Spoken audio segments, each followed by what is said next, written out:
The Adventures of Harry Nile. Great spot for a palatial country estate, huh? 40 gorgeous acres. Yeah, it's just great. But if you drove me all the way out here to sell me some real estate, Mr. Tompkins, I'm afraid you wasted your time. No. I'm not trying to sell it to you. I already sold it. Or I think it's sold. I hope it's sold. That's where you come in. How? Mr. Nile, how are you at ghost hunting?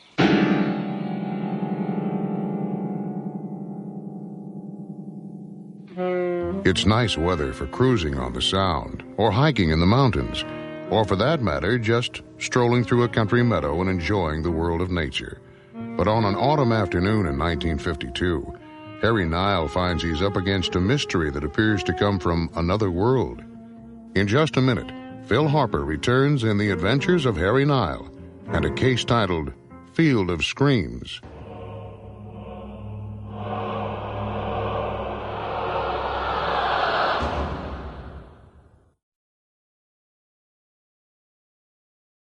And now, The Adventures of Harry Nile. The guy's name is Gerald Tompkins, and he's a real estate developer. He's selling property up here near the Cascade foothills. While he was driving me out here, he didn't fill me in on why he needed a private detective. Instead, he gave me a bunch of projections on how one of these days, people will be pushing out past the suburbs, commuting 15, 20, 30 miles a day, because he has a lot of acreage to sell. But then I find out Tompkins has a bigger problem. I've had customers tell me they don't like the neighborhood or it's too far from the bus line. But this is the first time I've ever had a buyer want to cancel because he thinks the land is haunted. How can land be haunted? You tell me. Wait a minute. Here come the Shannons. They're the ones I'm selling it to. I told them I was going to hire an investigator to get to the bottom of the problem before they back out of the deal. They're a darn nice couple. They wanted to meet you, so I told them to drive on out. Hi. Hi. This is the private investigator I told you about. Harry Nile from Seattle. Harry, this is Bob and Mary Shannon. Nice knowing you. Mr. Nile. How are you? Well, you probably think we're crazy. Did Mr. Tompkins explain our little problem? Well, why don't you give me your version of it? Well, we know it sounds crazy, but... Well, we were looking for acreage. We want to build a good-sized house out in the country and have horses and privacy and all. And Gerald here showed us his 40 acres, and we just fell in love with it the minute we saw it. And although the price was a little more than we were planning to pay... We didn't even have to talk it over. We just looked at each other and said, drop the papers. Just like that. That was 2 days ago. Right. And after dinner that night, Mary and I decided to drive back out here to watch the sunset and do a little planning and dreaming, you know. And that's when it happened. And what happened? When we heard the screams. Screams? Right. Screams. Unmistakable. Coming from somewhere out there in the field. It was very faint, but definitely people screaming. Men sounded like. Frankly, it scared me to death. I ran back to the car, but... brave old Bob, he takes the flashlight and goes charging out into the alfalfa. Well, all I could think of was, I don't know, maybe there'd been a plane crash up near the foothills or some people out horseback riding out there gotten hurt or something. So you went looking. What did you find? Absolutely nothing. I kept on hearing the screaming, but I never got any closer to it. I must have walked half a mile through all this high grass, and then it just faded out. Meanwhile, I'm in the car with all the doors locked. Uh-huh. What time of day was this? Almost dark. It was dark by the time I got back to the car. Well, then what'd you do? Well, we drove back home and called Gerald the next morning. That was yesterday. They told me their story, and I, of course, knew nothing about anything like that. But we agreed to meet out here at sundown yesterday to see if it happened again. And it did. And you all heard it? Oh, yes. There was something out there. So I drove my car out into the field, up that direction, to the north of where the sound seemed to be coming from. And I went in about 1,000 feet from the road, and I got out, and I walked east. And I walked up the south side of the property. And I stayed in the car with all the doors locked. And you found? Nothing. Just like Bob said, we'd think we were going to get to the source of the screams, but then they'd seem to get further away. So that's when I said I was going to hire an investigator to get to the bottom of this. Oh, I brought along a photostat of the county plat. See, here's where we are on this road. Huh? Now, the Shannon's property lines are here in the north, and here's the south boundary. And they go back to this line of trees where the hill begins on the east. Uh-huh. And where'd the sound seem to come from? Well, at first we thought from somewhere right in the middle of the acreage, about here on the map. Yeah, but when we'd get to that spot, They seem to be further on east. And when we would start in that direction, they just sort of faded away. Have you ever investigated anything like this, Mr. Nile? No, Mrs. Shannon, I have to admit, this is a new one on me. Well, nothing's going to make me believe in ghosts. But we wait around until the sun goes down and it starts getting chilly and dark out there. We don't say much. We're all just standing beside the cars listening. And then, all of a sudden, we hear something. There. You hear that? Yeah, I do. Listen.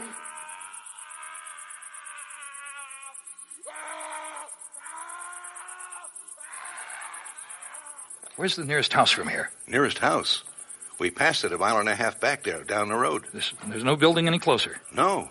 What about a road where a car could go? We're standing on it. There's no road east of here. Listen, I'm getting goosebumps. Go ahead and get in the car, Mary. And turn the lights on so we can find our way back. The rest of us, Tompkins, Shannon, and I, head out into the field on foot. Tompkins goes up the north property line. Shannon runs down the south fence line, goes into the field at that point, and I head right up the middle, all of us pushing our way east through waist-high alfalfa. The voices are ahead, somewhere, but it's like Shannon and Tompkins said, they always seem to say the same distance away. They've stopped.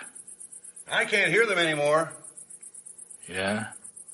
Well, I'm going to track them down.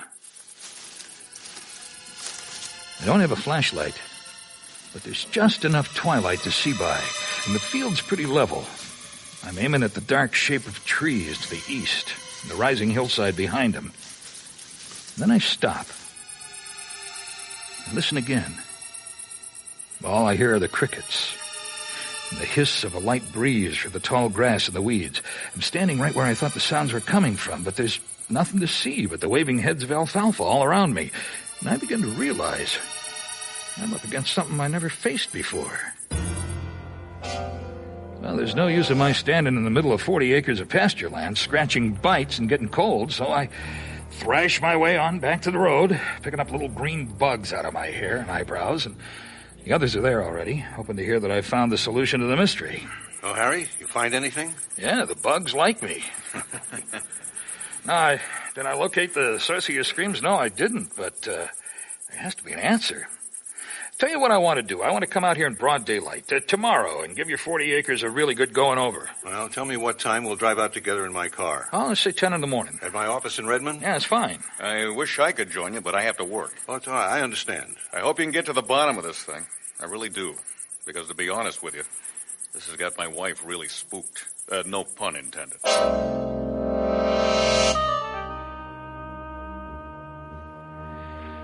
Next morning, I show up at the office dressed for a safari in the tall alfalfa, which seems to amuse Murphy. Well, Harry, you joined the army? Yeah, very funny, Toots. No, I'm going hunting. Well, let me guess. Butterflies in the Belgian Congo. Ghosts in a field of alfalfa. Are you serious? Not about the ghosts, but there's something scaring the people who are about to buy the property, and they have to find out what it is. Tell you all about it when I get back.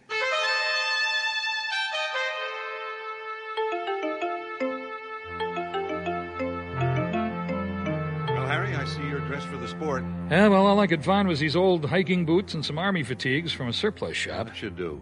When I'm out showing acreage, that's pretty much my uniform, too. You ready to go? Yeah, let's do it. Tell me something. Sure. Who owns that property now? I do. Who'd you buy it from? The Drake Estate. I bought 160 acres from them a year ago. Any problems anywhere else on the property? No. The county changed the zoning? It wasn't changed. Still rural agricultural. 40 acres is the minimum homestead parcel. What made you think the zoning had been changed? Oh, I'm just trying to figure out who would object to people transforming pasture land into a private estate. I don't know of any objectors. Why? You think someone's trying to scare them away? A thought crossed my mind.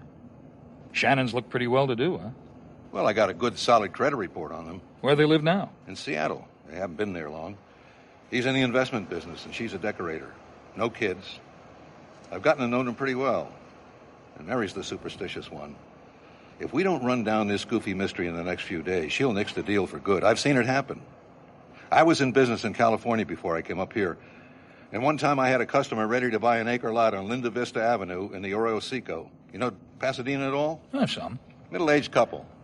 Wanted to build a big colonial overlooking the Rose Bowl. Had everything ready to go. And then the owner of the adjoining property happened to mention that he killed a rattlesnake on his lot years and years before. Only one he ever saw. But that did it.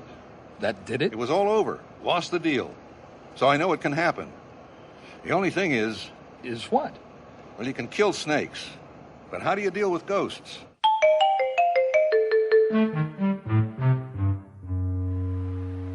So, what's your plan, Harry? Well, we agree that the sound seems to originate in the middle of the field, right?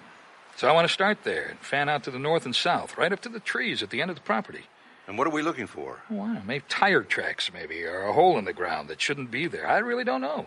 You don't know? I'll know it when I find it. Come on.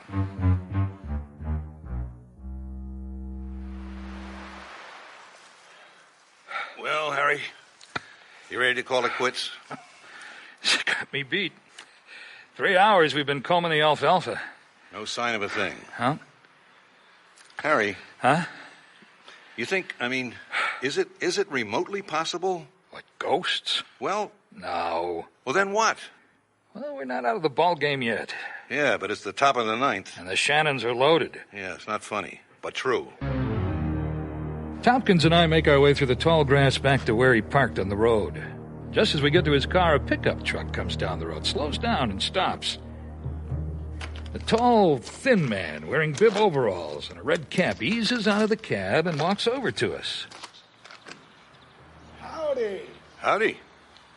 Seen you fellas here the other day. Name's Runyon, Vern Runyon. That's my place you pass on the way up here from Duval. I'm Jerry Tompkins, and this is Mr. Nile. Harry Nile.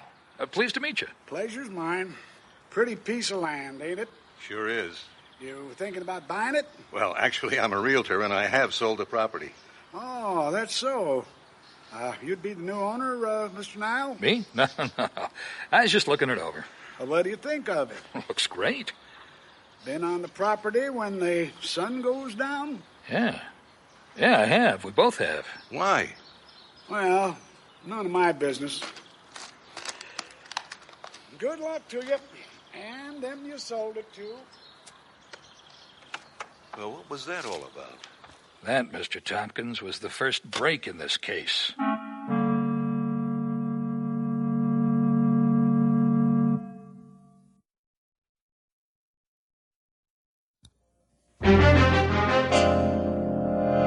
And now, back to the adventures of Harry Nile.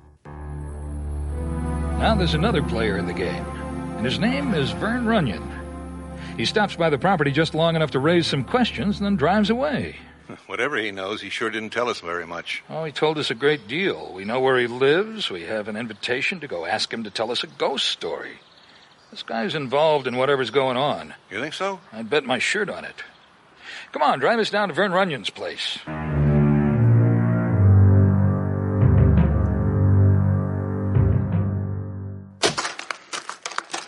Yeah, there he is. Mr. Runyon. Well, didn't take you long. I guess you were kind of expecting us to drop in, huh? I mean, you kind of laid out the bait, didn't you? Just being neighborly. Look, Mr. Runyon, I'm interested in knowing whatever you can tell me about that property. What do you want to know? Well, why did you ask if we'd seen the property at night? Maybe I should have asked if you heard it. Look, if there's something my buyers ought to know about the place, it's my obligation to see that they're informed. Now, what can you tell us? Well, if you've heard them poor men, not much more you need to know. What poor men? Them 5 miners who were trapped underground when the tunnel collapsed. Happened back in the autumn of 1889.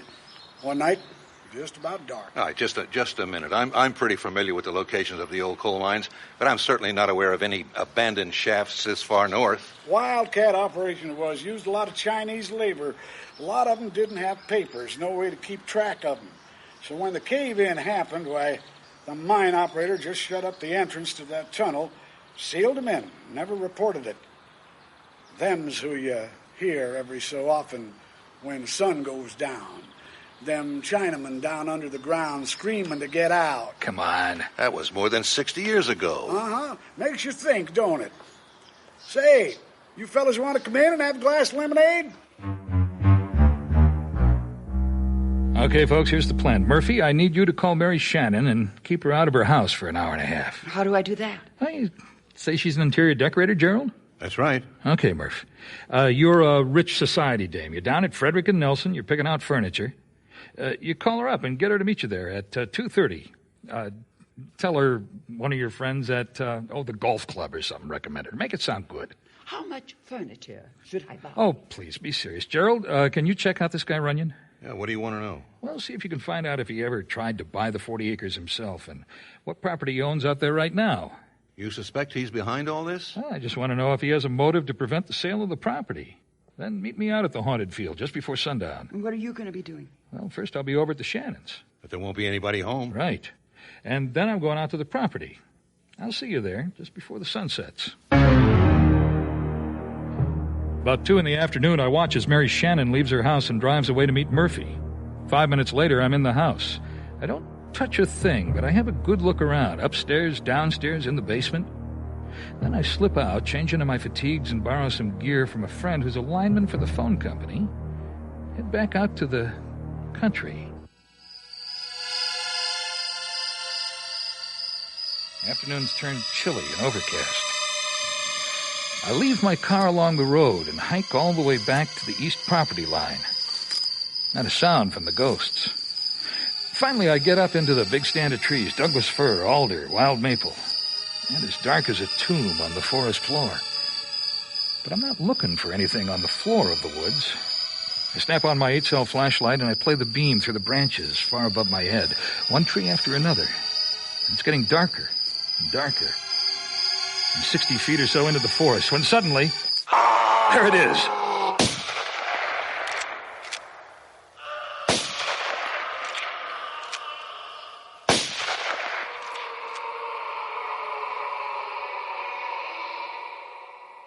I did it.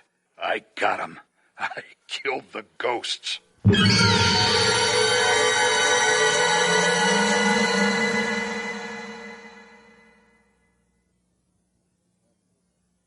And now, back to the adventures of Harry Nile.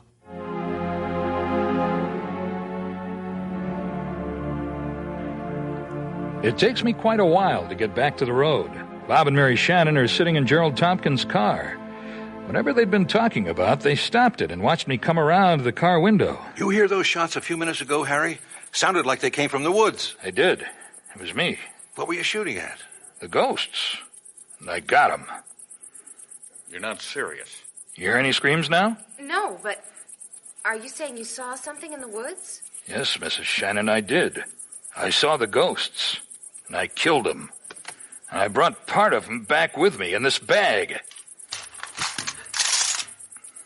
What are you doing? What'd you dump on the seat? Well, maybe you can identify this stuff, Mr. Shannon. Well, what do you mean?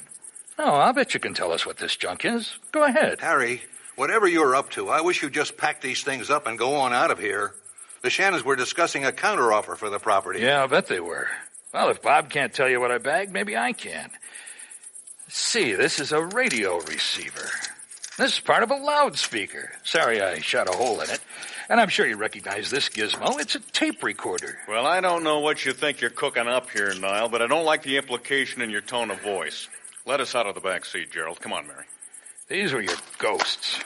A tape recording of men screaming, an amplifier, several loudspeakers, a bunch of cable. Oh, and of course, a battery pack to run it all. This is what I shot out of the trees at the back of your property. The deal is off, Tompkins. You just lost the sale. I'll expect our earnest money refund in the morning. Just hold it a minute, folks. Come over to the Shannon's car, Gerald. I want to show you something. No use, Mr. Nile. You just ruined the sale. It's too late for apologies. There's plenty of acreage available around here. Yeah, but it'll take you a while to wire it up like you did this one. In your car is a radio transmitter. Whenever you wanted the tape to play the ghost noises, someone had to push a transmitting button in your car.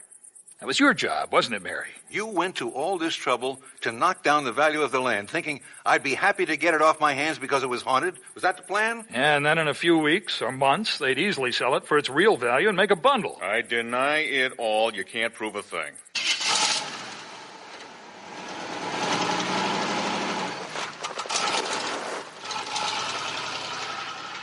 You sure about all this, Harry? I think you'll find the same speaker wire and duct tape in the Shannons' basement as you see in the stuff I shot out of the tree. Now, the Shannons were con artists, capitalizing on the myth of the buried miners.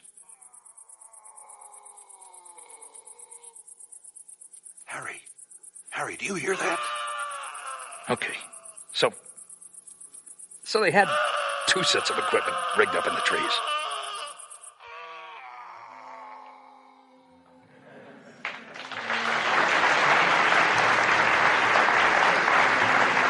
Field of Screams was written by Jim French and directed by Pat French, with Phil Harper as Harry Nile and Pat French as Murphy.